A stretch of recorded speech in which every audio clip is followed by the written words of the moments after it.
Thank you, brothers and sisters, for that welcome, and thank you for this opportunity to talk with you this evening.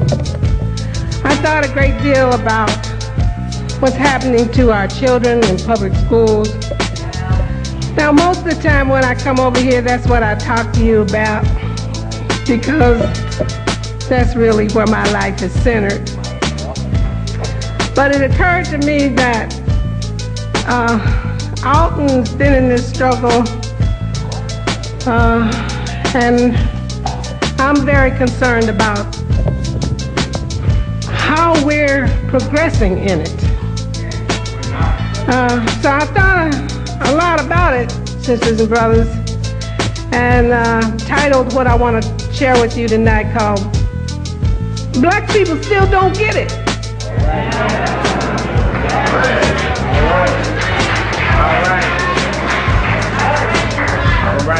For some time now, I have been trying to get the idea over that black people must take charge of their lives and those of their children. We can't leave this to other people to do, because they're not going to do it. And we cannot sit around wringing our hands and shaking our heads and talking. It's getting late, brothers and sisters, especially for our children. Now, when it gets to the point that the way we live is destructive and leads to our extermination, then we have to think about what has happened to our culture.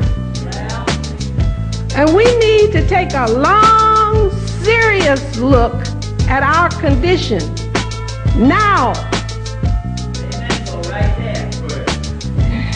If culture is the sum total of artifacts which any group accumulates in its struggle for survival and autonomy, then it's dynamic, because it's a struggle. It's not static. It doesn't stand still and never change. It changes with the conditions, okay? Because as you try to survive and to be self-autonomous, and the conditions change that keep you from doing that, you change in order to combat those conditions. Am I making sense to you? Okay. Now, what is survival? I mean, you know what? Survival means that the group has to do at least three things. One, the group has to see that each individual member keeps himself or herself in good enough mental, moral, spiritual, and physical health long enough to reproduce that self and then take care of whatever you reproduce. That's the least. If you don't do that, the group dies. It's gone. Okay. So that's what survival means. In order to be self-autonomous, it means that the group has to have within its control the means to assure its survival. You can't depend on nobody else to do that. That's not going to happen. That's not the way the world works. Now, what are the chief obstacles to survival? Okay, let's just be real. What are they? One is nature. You got to have within the means of the group some way for the group to survive earthquakes, floods, hurricanes, tornadoes, whatever. Right? So nature is one. Other men and women who might want to take your land, water, means of survival. And yourself. You can't become no cotton-picking drug addict, alcoholic, kill yourself. Right? Okay. Those are the options. Now, the culture that we pass down from generation to generation is supposed to help the group to survive and to be self-autonomous. The major way that we pass this culture on is through what? Groups. Family, church, school, organizations like this. Those are the means. Okay, now, unfortunately for us, we live in a country where the overriding values of the country are against us. For instance, these overriding values put in the positions of privilege people who are white, people who are male, and people who are wealthy. And these three groups dominate the society. So when we talk about teaching our children instrumental values like equality, liberty, fraternity, etc., we are talking about ordering those values under the institutional values of race, gender, and wealth, so that more white people get equality, liberty, and fraternity than black people, more men get equality, liberty, and fraternity than women, and more wealthy people get equality, liberty, and fraternity than poor people. You get it? All right. All right. All right. It doesn't do enough then, ladies and gentlemen, for us to teach our children about the instrumental values, you know, if we don't teach them the impact of the institutional values on the distribution of the latter. Otherwise, our kids don't get the full message and don't know how to behave. Now, when I was a young woman looking for a job in 1947, the newspapers would advertise, "No Negroes need apply." Chicago, Illinois, March 28, 1947, Chicago, Illinois. I did not say Mississippi.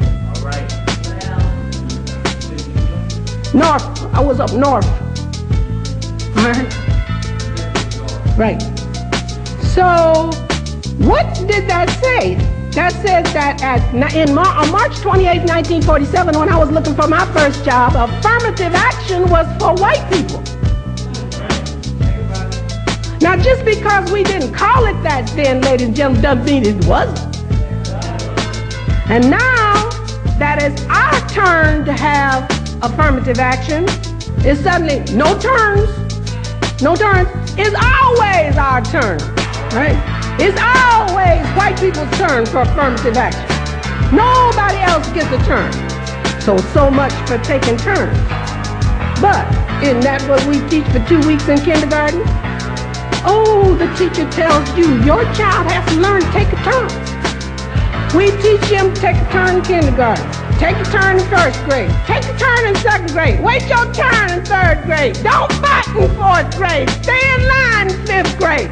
When you get to be an adult, you stand and queue up at the cashier. Take your turn, wait your turn. But nobody take no turns in this country. It's always the white man's turn. It's always the rich man's turn. It's always their turn. All right. So much for taking turns.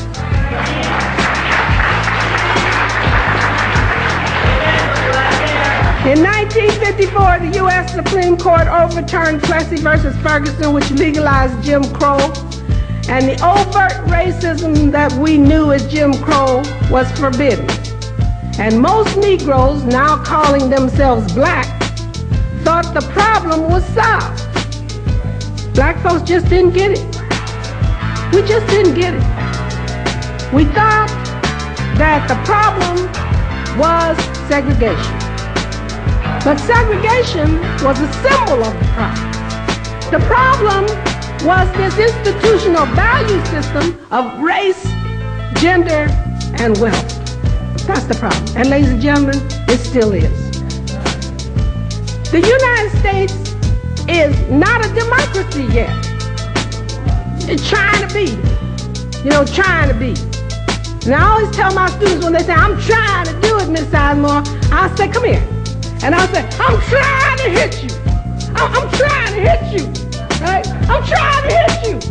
And then when I finish, I said, did I hit you? And he said, no. I said, so much for trying.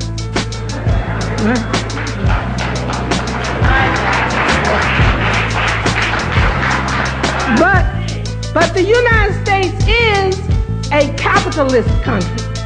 It is that. Now, if it can be a democracy within the parameters prescribed by the capitalist paradigm, it does it. But when it can't, it won't.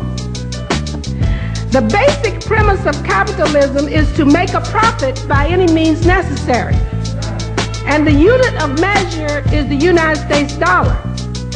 And ladies and gentlemen, it is taboo to teach this to your children. When I say taboo, I mean it's forbidden.